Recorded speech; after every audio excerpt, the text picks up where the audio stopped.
As a parent, your one goal is to help your child recover from addiction. And the research is clear.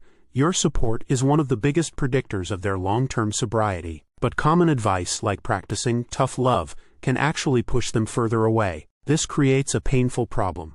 How do you help without accidentally making things worse? This video gives you a clear roadmap for providing compassionate, effective support at every stage of recovery. First, we must reframe the problem. Addiction is often called a family disease because it affects everyone. This starts with seeing addiction as a chronic medical condition, not a moral failing or a lack of willpower. Substance use physically alters brain chemistry, specifically in areas that govern self-control and decision-making. Understanding this medical reality is the first step.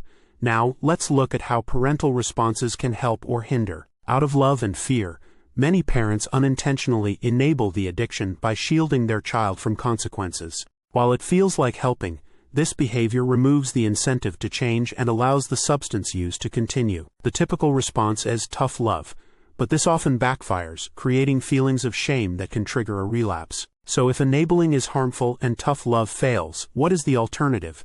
The answer lies in compassionate boundaries. This also means we should rethink terms like codependency. It's not a clinical diagnosis and can mislabel kindness. Effective boundaries are clear and communicated with love. For example, I will pay for treatment but not for rent. These boundaries are also for you. They protect your well-being and prevent burnout. Your self-care is a necessity. You don't have to do this alone. Family therapy offers a safe space to build healthy communication and set these new rules. So we have our tools: compassionate support and clear boundaries. But effective support must adapt over time. The help a person needs in their first month of sobriety is totally different from what they'll need after a year. And the path is rarely straight. Relapse is a common part of the process, not a failure, but a sign the plan needs adjusting. A frequent mistake is expecting a newly sober person to know what's best. Their judgment is still healing. They need structure. The path forward requires flexibility. So what are these key stages, and what is your specific role in each one? Let's connect the dots. Remember, addiction is a brain disease. This is why your role in stage 1 is providing structure. In early recovery, support means ensuring they follow their treatment plan and holding those boundaries firmly. In stage 2, or maintenance, their brain is healing. Your role shifts from director to coach, encouraging and listening. This informed, stage-specific support is how we get those powerful results mentioned at the start. It's why family therapy works. By understanding the disease, the stages, and your evolving role, you shift from a position of fear to empowered partnership. You should also know that recovery is a lifelong process, not a destination.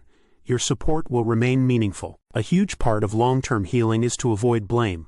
Focus on the present and future. Forgiveness is for the whole family. The road is hard, but a parent's informed, compassionate, and well-boundaried support can be a powerful force for lasting change. You cannot control your child's recovery, but you can create an environment where it is most likely to flourish. If you are a parent in this situation, you are not alone.